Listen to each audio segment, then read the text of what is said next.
First speaker today is Willet Hanyani, who is he's the editor of Socialist Work on Zimbabwe, and I'm sure if any of you have been following the news or even watched the news, you'll understand that they're having a lot going on in Zimbabwe at the moment. It's a political crisis. It's actually quite exciting. So we're going to hear from Willet about what's going on, and yeah, enjoy.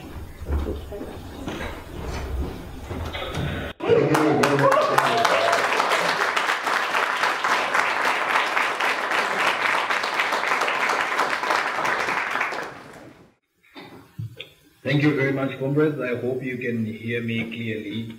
My name is Comrade Willet Hanyani from the International Socialist Organization, Zimbabwe.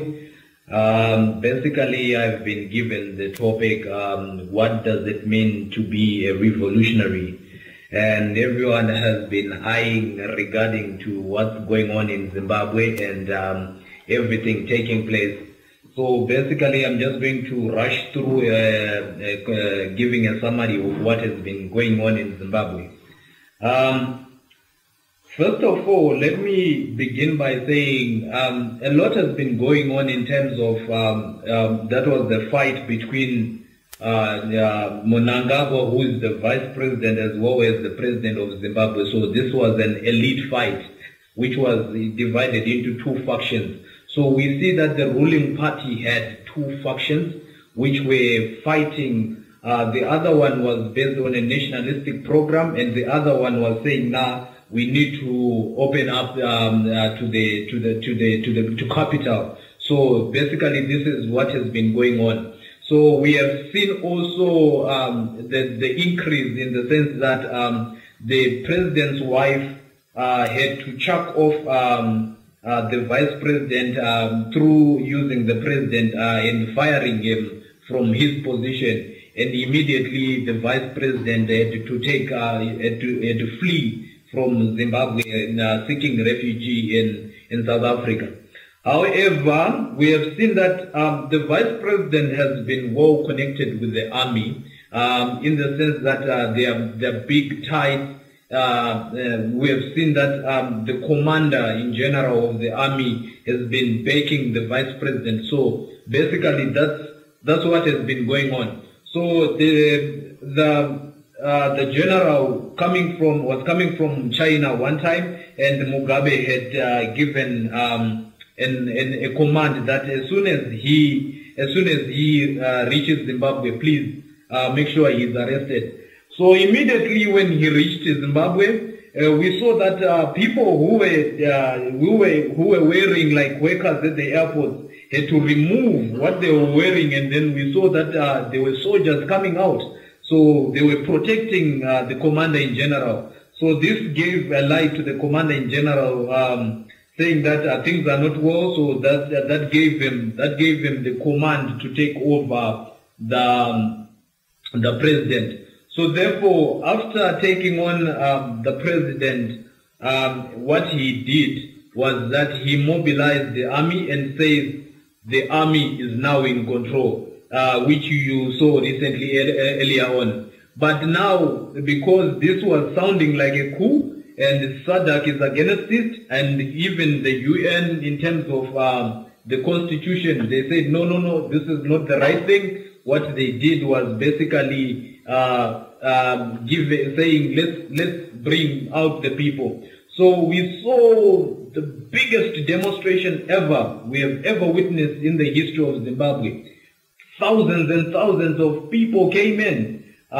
We saw pressure groups, we saw ex-ZANU-PF ministers, we saw war veterans, and even us, the socialists, we were part and parcel. We had to organize and say, no, these are the masses, we have to relate to them. So we made leaflets, we made pamphlets immediately so that we could also be part and parcel of this ongoing thing. So thousands and thousands came into the street demanding that Mugabe must go. But however, we see that this thing was a bit controlled by the army, and it was regulated, saying that the army is in control. People wanted to go to the State House and take Robert Mugabe himself out of the State House. But the army was saying that we want in Operation Restore Legacy. So this is what happened. And then what was fascinating about this demonstration is that we saw many youths who have been quiet for so long, and many students came in their numbers supporting this demonstration. So this gave a momentum in Zimbabwe. And then the second day, which was on a Monday, after Saturday the demonstration, Sunday, and then Monday, we saw the cabinet was trying to have an impeachment process of trying to remove Robert Mugabe. At the same time, we at the University of Zimbabwe there, we said we are not going to write our exams until Mugabe resigns. And we also gave a list of commands demanding that our voice should be heard as well, and we had to refuse those examinations and said we are not going to write those examinations. So this is what happened. So the president was shocked by this, and he immediately panicked, or rather he took this as something which could ignite blood. So then he therefore said during the parliament, he said he's resigning. It was great news.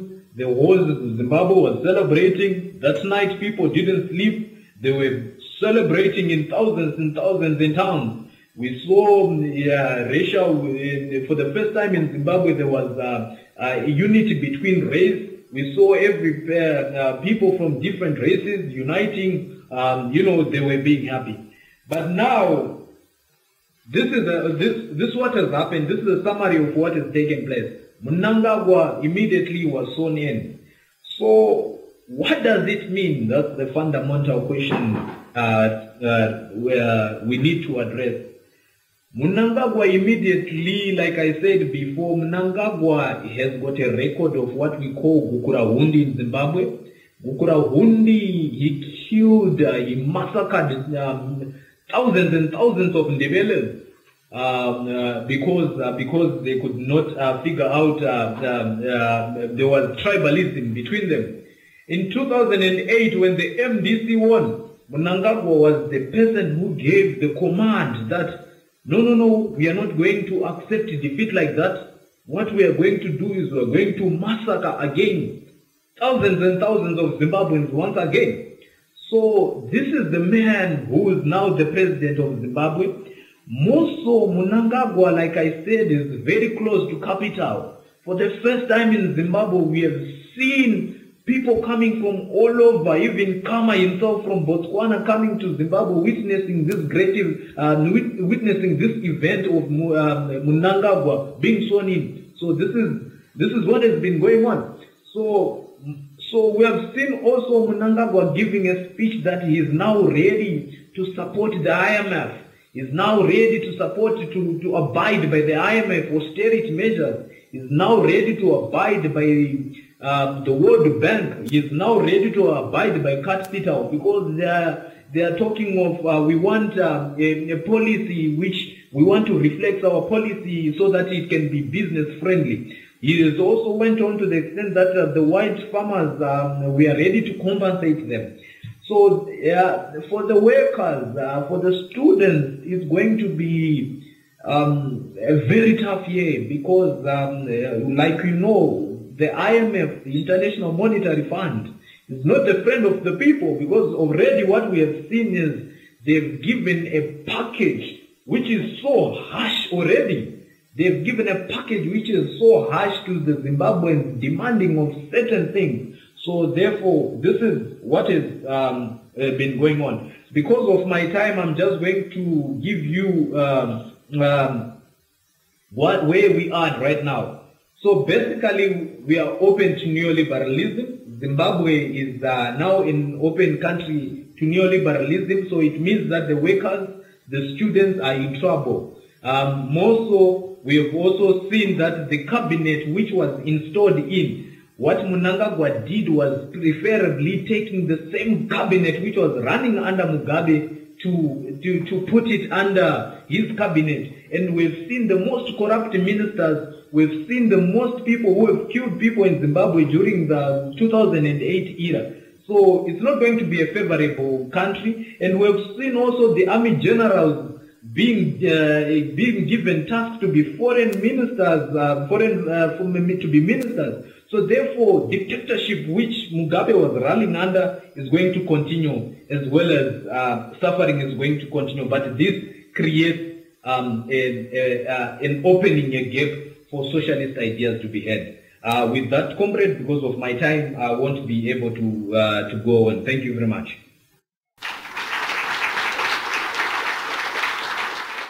Our second speaker this morning is Marina Morante. We're really fortunate to have Marina here this morning. She's flown over all the way from Catalonia. First of all, I'm going to explain to you my experiences and what I have learned as a student activist at the University of Barcelona in the recent months.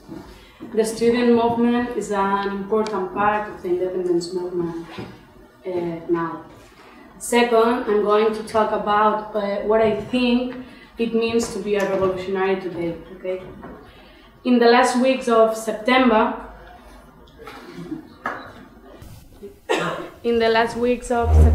the Spanish police started the repression to stop the referendum. They tried to find the ballot boxes and papers, and the students responded, filling up the streets and the assemblies. Many pro-independence young people create a platform called Universities to the Republica. This platform it's a hierarchical structure, but with a big capacity of mobilization. But a big capacity of mobilization was insufficient in our campus. The students want to talk about the political situation and take action in their own schools with their classmates. So a group of activists, including me, proposed to create an open assembly for the referendum in our campus. At the first assembly, we were more than 300 students. We participate in rallies, and we also organize discussion groups in every classroom. So we really helped make the referendum. In the 1st of October, there were more than 1,000 injured people, and then we organized an important general strike the 3rd of October.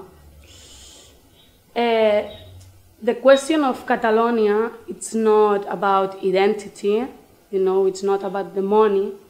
In my opinion, the question of Catalonia now, I think that it's the only way to crush the Spanish regime, okay? After the referendum, we talk about forming a committee to defend the Catalan Republic, a CDR, okay? We thought about the necessity to unite the struggle of workers and also with the students. Because teachers and admin staff of the university were fighting against the repression and were fighting for the Catalan Republic. So, why we were separated? We formed the CDR and we unite the struggles, and now we have a committee with teachers, admin staff, students, and a lot of people. We blocked the main road in front of our campus with our teachers and admin staff. An anecdote was when we were blocking the road and a motorbike tried to run over a teacher, and all the students respond, you won't touch your teachers.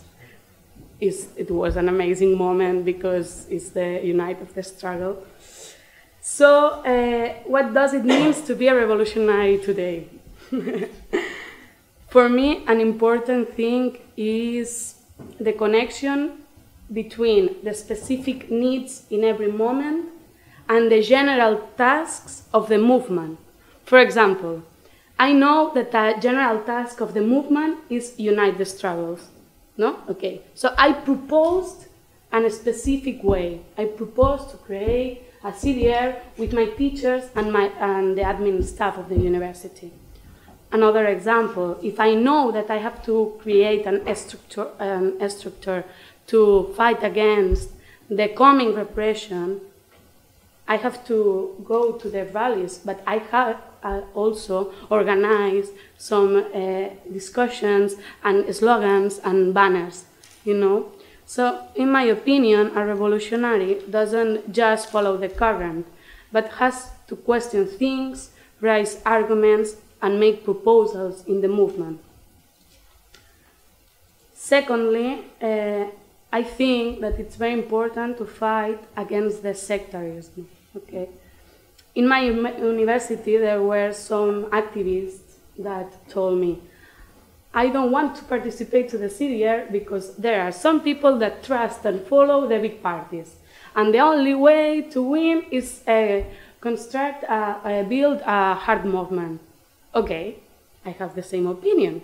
But if you aren't there side by side with your classmates, these people will always think that the only way to win is follow the big parties. So we have to be there, discussion and working together. I think that you can have the best ideas, but if you don't take them to the streets to share your opinions and put them into practice, they are completely useless. So a recommendation for me that I have learned, be in the movement and be organized. To finish, thank you for inviting me. The international solidarity is one of the keys for us to win. Catalonia's fight isn't an isolated fight, no? Why? Because now the Spanish government is using the repression of the independence movement to attack everybody's rights, like the right of assembly, you know?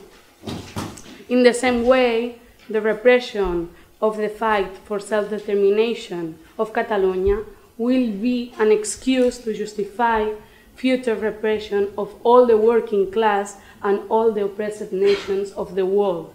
So that's the reason, because the fight of the working class and the oppressed nation is an international struggle. So thank you.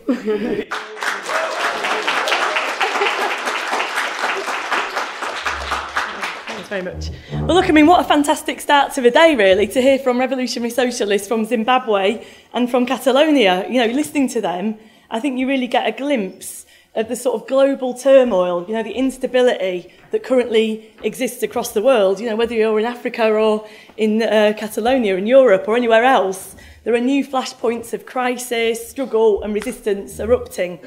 And of course, you know, in the mainstream, all these events are presented to us as a series of unrelated separate events with no connection at all.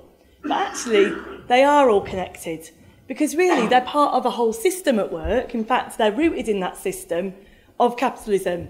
You know, a system that puts profit above all else, a system based on competition, racked by crisis, divided by class, that actually fails to deliver for people, most people, in Britain and across the world. Because you can't understand Zimbabwe today unless you know that it suffered more than a century of British colonialism and white minority rule, which used repression and murder to loot the country for profit and extend British capitalism's reach across the globe. You can't understand what happened in Catalonia, you know, the repression and violence that you're talking about, stopping people voting for independence.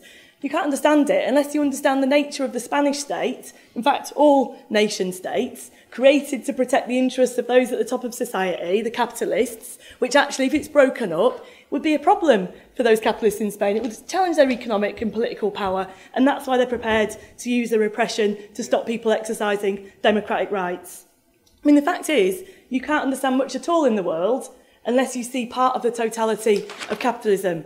I mean, just think about the horrifying spectacle we're seeing in Libya of slave auctions now happening over there. But you see, these are slave auctions of people who are fleeing from war and persecution, actually generated from capitalism, trapped in Libya because the EU won't let them through the borders, trapped in a country where actually the West, worked with the dictator Gaddafi, and then when people rose up against him in 2011, actually the West ended up bombing those people, creating the absolute horrendous conditions, the hellhole now that's run by armed militias. This is a consequence of capitalism. And you see all these horrors, and many more, are rooted in that system. Whether it's war in general, how economic competition at the heart of capitalism spills over into military competition, now with nuclear weapons held by people like Trump. Or you think about explaining racism, and ideology created, that people were inferior on the basis of the colour of their skin to justify slavery, and actually now used continually to divide us. Or things like climate change, how fossil fuels became locked into capitalist development at the start of industrialisation, and now the pursuit of profit actually is put before saving the earth. All these things are there. And this is really what today is about. It's a day to help us gain a greater understanding of capitalism, how it works, crucially, in order for us to help get rid of it.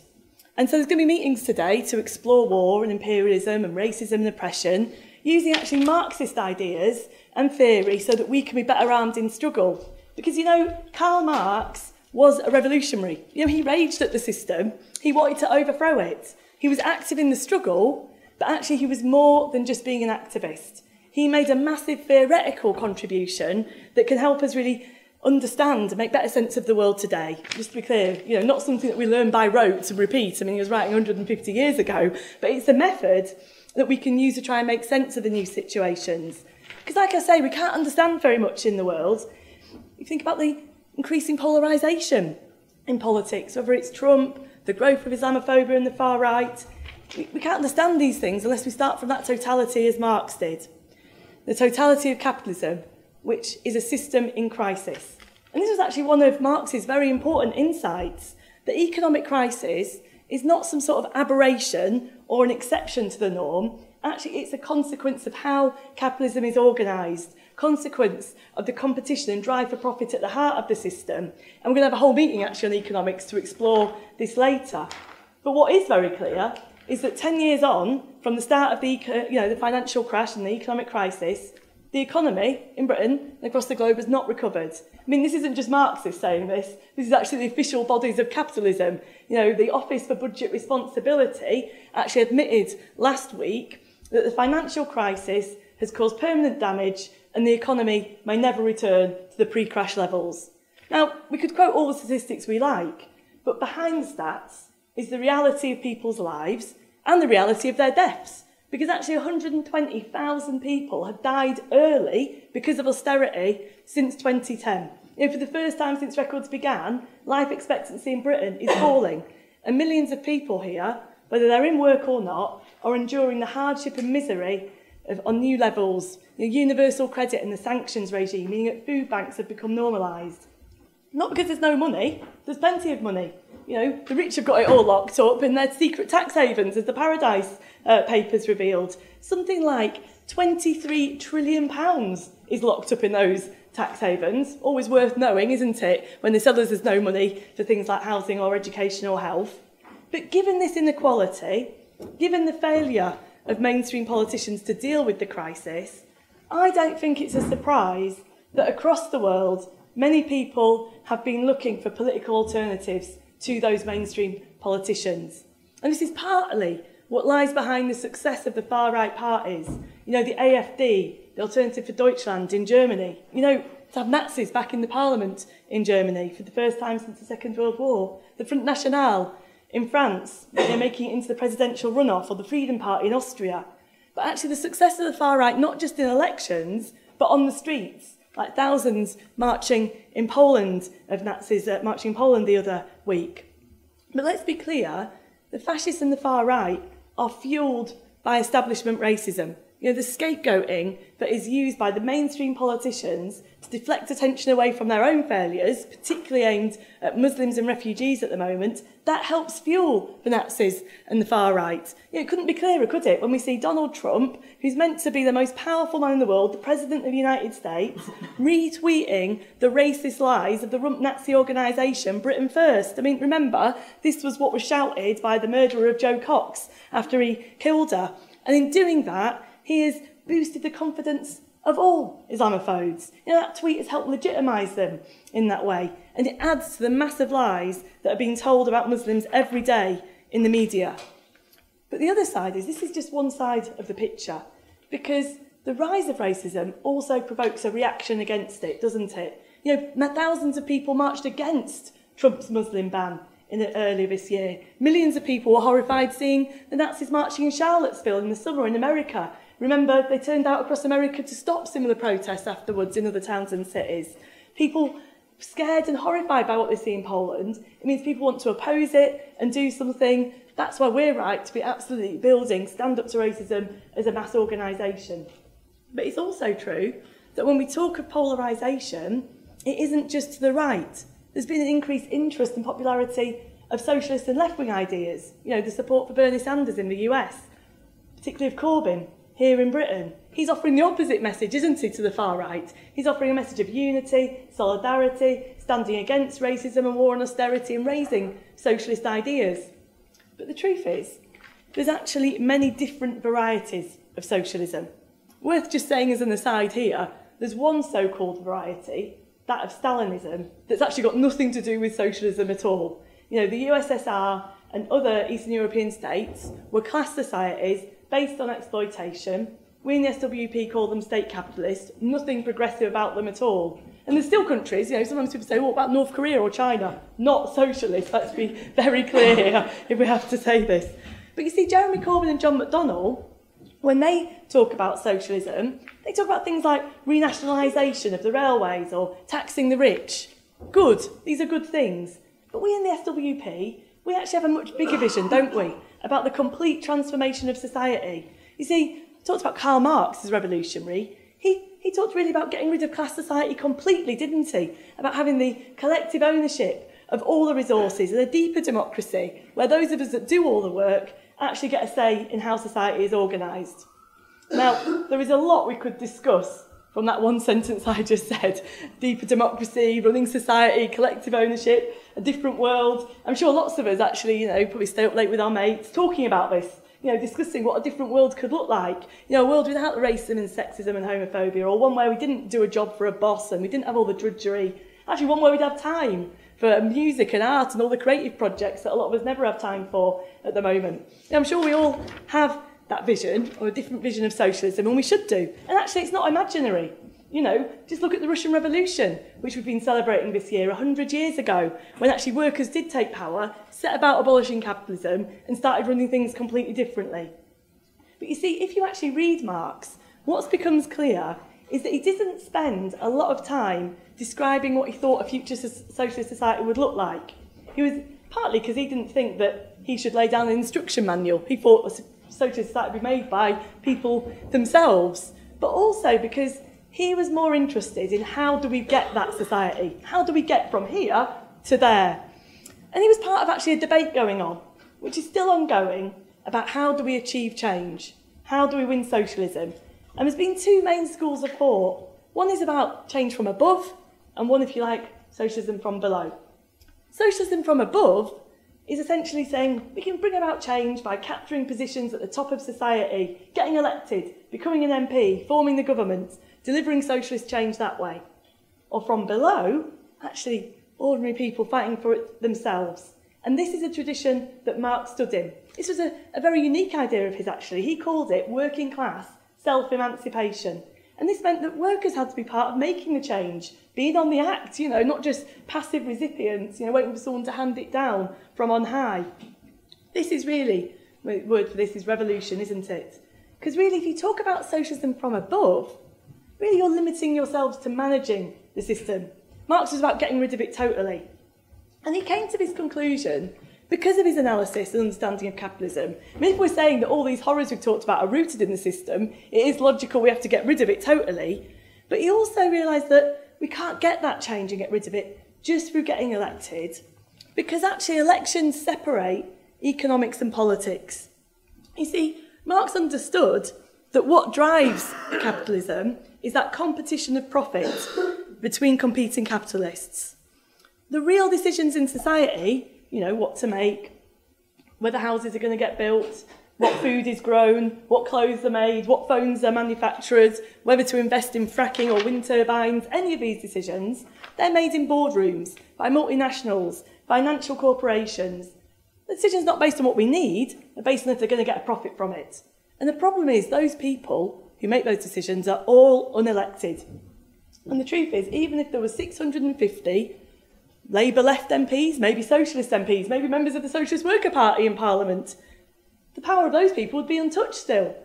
Because the truth is, that tiny minority of people that make those decisions, if they don't like what an elected government wants to do, you know, say Jeremy Corbyn is there and says, I'm going to make you pay a bit more tax, I want to stop private companies taking over the NHS, I'm going to renationalise the rail.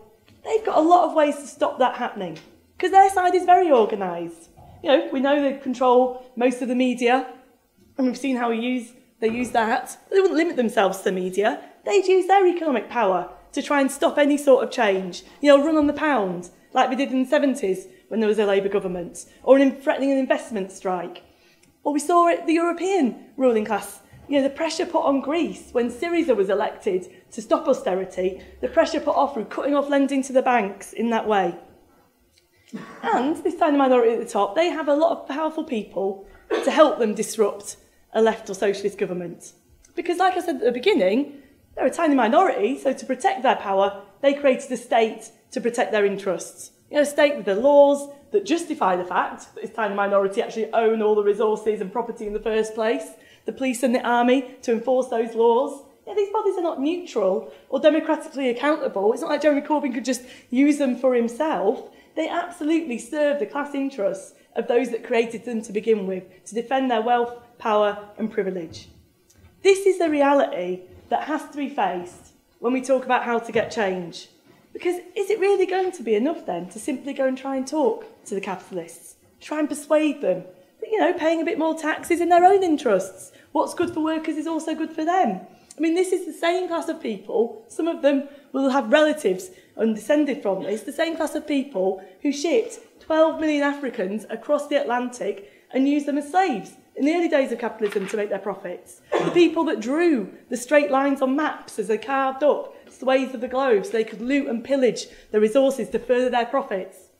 And these are the people that have sent thousands of people to be slaughtered in wars to defend their empires and economic interests. The people that today let refugees drown in the Mediterranean or have allowed people to burn to death in Grenfell Tower because they wouldn't pay to install sprinklers or other safety measures.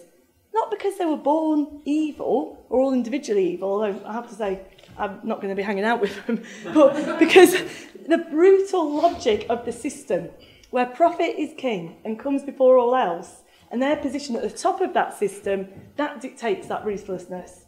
So I think it's unlikely, given that bloody history of capitalism, that those at the top would turn around to Corbyn or John McDonnell and say, you know what, I think you're right. We will pay £10 an hour, or maybe more, to fast food workers, or we will pay our tax, or we will invest in housing and education.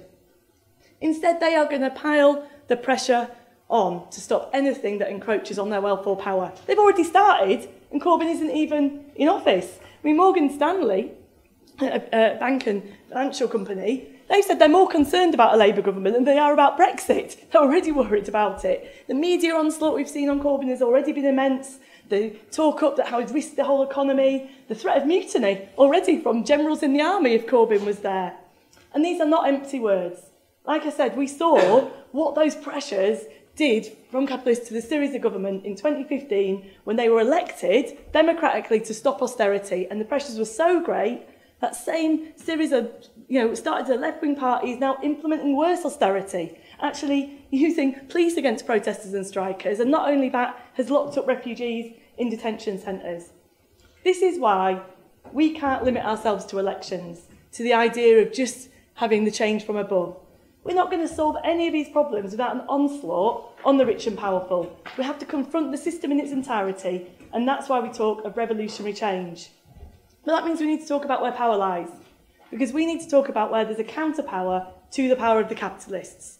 You see, Marx concluded that the working class, because of their unique position in society, doing all the actual work, creating the profits that drive capitalism, actually have potential power. Yes, they're exploited, but they're not just victims. Actually, because we're brought together into workplaces, we're exploited together, there's potential for collective action, going on strike, occupying workplaces, stopping profits being made, hitting those capitalists and the bosses where it hurts, in their pockets. Now, I say it's a potential power because, of course, the bosses try and hide it from us. I mean, they do know it's there. That's why they have the laws to stop strikes, and they use the court to stop people like the post workers going on strike like they did the other week. But we see glimpses of this potential power all the time. You know, the bus workers on strike across the northwest, the train drivers on strike, the bin workers in Birmingham, actually the bifab workers in Scotland who make wind turbines, who occupied their factory 2 weeks ago and stopped the factory being closed. We see glimpses of this. And the truth is that everything, any gains that our side has got from actually not having child labour, from having a shorter working day, health and safety legislation has been fought for. And not only that, actually anything we think of as progressive in society has been won through mass collective struggle. It's never just been handed down. You think about abortion rights, or even actually the legal right to have sex with who you want to, or getting rid of segregation in the US, or getting rid of apartheid in South Africa. All this and much more never handed down, fought for collectively. It also shows change can and has happened. It shows that potential power we have, but we have to go further and get rid of capitalism totally. Otherwise, we end up fighting the same battles as they try and claw back those gains that we've won. Now, like I said, there's different ideas about socialism. Also, there's different ideas sometimes about revolution. It can conjure up lots of different images, perhaps a small band of armed revolutionaries, going out there and making the change. This is not our vision of revolution. What we're talking about, mass collective action of millions of people, actually means people being involved, struggle on a scale that sometimes may be hard for us to imagine right now. And this is crucial for another reason that Marx identified, because struggle itself changes us. He said it gets rid of what he called the muck of ages, and by that he meant all the backward ideas that were fed from capitalism. Actually, even the idea that we couldn't run society because we're too stupid and people will have to do it for us. But struggle helps undermine the racist, sexist, homophobic ideas as people have to unify against those at the top. But the point is here that nothing is inevitable. Because, of course, struggle opens up the possibility of how things can change and how ideas can change. It can change, how people en masse can break from reactionary ideas of capitalism and put other solutions out there. But it's not automatic. And that's why being a revolutionary today is about being active in the struggles, but also about fighting for ideas. Fighting for ideas not in the abstract, but because ideas influence struggle. If our side is divided over questions of racism, then we're going to be a lot weaker in the fight against those at the top. Internationalism is actually at the heart of Marxism. It's not a moral nicety, it's actually an essential prerequisite, isn't it? We have to understand that the working class has the same interests whether we're in Zimbabwe or Catalonia. And every single one of us is someone who can challenge the backward ideas that we encounter in society, racism, sexism, homophobia, all those things. But you see, to be a revolutionary, it's actually better not to be on your own. It's better, we're stronger together. And that's why we have to be organised too. You see, Marx is often portrayed as, an individual thinker and writer sitting on his own in the British Library. It's not true. He was always part of organisation. And that's why we have a party today, the Socialist Worker Party, that organises revolutionaries together, but then constantly intervenes and struggles with wider groups of people as well. Because we make a difference in the here and now. Over the questions, like I said, racism or the environment or workers on strike, it makes a difference. And we heard from people from other countries, whether in Zimbabwe or Catalonia or here, the immediate task for revolutionaries can be different. For us right now, we have to stop Islamophobia and racism getting a hold in the working class in that way. But revolutionaries, wherever we are, we link those to the wider questions of working class self-emancipation, the project of taking on capitalism as a whole, linking every struggle to that wider question of how do we get rid of the system completely? How do we fight for revolution in that way? This event today is called the Battle for the Future. And there is a battle going on. And we've seen the far right want to win it. But we're part of shaping that battle. We're part of shaping the outcome. We're part of fighting for the ideas that can arm the struggles in that battle.